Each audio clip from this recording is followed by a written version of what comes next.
வெளிநாடு செல்லும் யோகம். வெளிநாட்டில் தங்கி வேலை பார்த்து சம்பாதித்த யோகம் அமைப்பு எப்படி இருக்கும் என்பதை இனி தெரிந்து கொள்ளலாம். ஒருவர் ஜாதகத்தில் ஜலராசியில் ஜலக்கோள்கள் அமைந்திருந்தால் அந்த கோளின் தசாபுத்தி காலத்தில் ஒருவர் கண்டிப்பாக வெளிநாடு செல்வார். ஒருவரோட ஜாதகத்தில் சனியோ அல்லது சந்திரனோ குரு பார்த்தால் அவர் எப்போதாவது வெளிநாடு செல்வார். கண்டிப்பாக வாழ்நாளில் அவர் வெளிநாடு செல்வார். ஒருவரோட ஜாதகத்தில் 9ஆம் வீடு 12ஆம் வீட்டுக்கு அதிபதிகள் ஒருவருக்கொருவர் பரிவர்த்தனை ஆகியிருந்தால் கடல் கடந்து சென்று வாழும் யோகம் ஏற்படும். மேற்கொண்ட அமைப்புகள் கோள்களின் தசாபுத்தி காலத்தில் இவர் கடல் கடந்து செல்லும் வாய்ப்பு அமையும். ஒருவருடைய ஜாதகத்தில் 9ஆம் வீடு 12ஆம் வீட்டின் பலத்தை கொண்டு ஒருவர் வெளிநாடு செல்வாரா இல்லையா என்பதை கூறிவிடலாம். 9ஆம் வீடு 12ஆம் வீடும் பலம் பெற்று அந்த வீட்டின் ஜலக்கோள்கள் இருந்தாலோ அல்லது ராகு இருந்தாலோ ஜாதகர் கண்டிப்பாக வெளிநாடு செல்வார். குரு, சந்திரன், சுக்கிரன் ஆகிய கோள்கள் நீர்க்கோள்கள் ஆகும். கடகம், விருச்சிகம், மீனம் ஆகிய ராசிகள் ஜலராசிகள். ஆகவே இந்த இடத்தில் நீர்க்கோள்கள் இருந்தால் கண்டிப்பாக வெளிநாடு போக வாய்ப்பு அமையும்.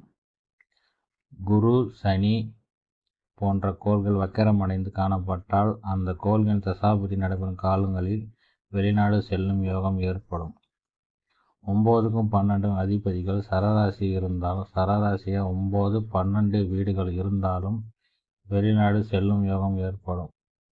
சரராசியான லக்கணம் அமைந்து லக்னாதிபதி சரராசி இருந்தாலும் ஜாதகர் வெளிநாடு செல்லும் யோகம் ஏற்படும். 10ஆம் வீட்டு அதிபதி அம்சத்தில் எந்த வீட்டில் இருக்கிறாரோ அந்த வீட்டுக்குரியவர் தன் சொந்த வீட்டில் இருந்தாலும் சொந்த வீட்டை அம்சத்தில் இருந்து பார்த்தாலும் கடல் கண்டு சென்று அந்நிய நாட்டில் இருந்து வேலை பார்ப்பார்கள். ஆனால் ராசியில் 10ஆம் வீட்டு அதிபதி தன் சொந்த வீட்டில் ஆட்சி பெற்றாலும் 10ஆம் வீட்டை பார்த்தாலும் வெளிநாடு போக மாட்டார்கள். தன் தாய் நாட்டில் தான் வேலை செய்து பிழைப்பார்கள்.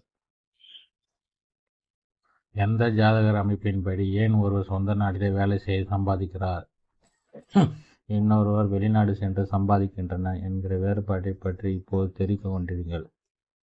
இன்னும் சிலர் வேறு மேல் படிப்பிற்காக வெளிநாடு சென்று படித்து விட்டு வருவதை நீங்கள் கேள்விப்பட்டிருக்கலாம். இது எப்படி என தெரிந்து கொள்வது என்று பற்றி பார்க்கலாம்.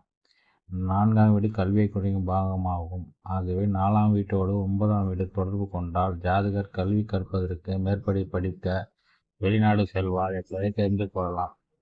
9ஆம் வீட்டுடன் 12ஆம் வீட்டினும் 10ஆம் வீடு தொடர்பு கொண்டால் தொழில் செய்வதற்காக வெளிநாடு செல்வார்கள்.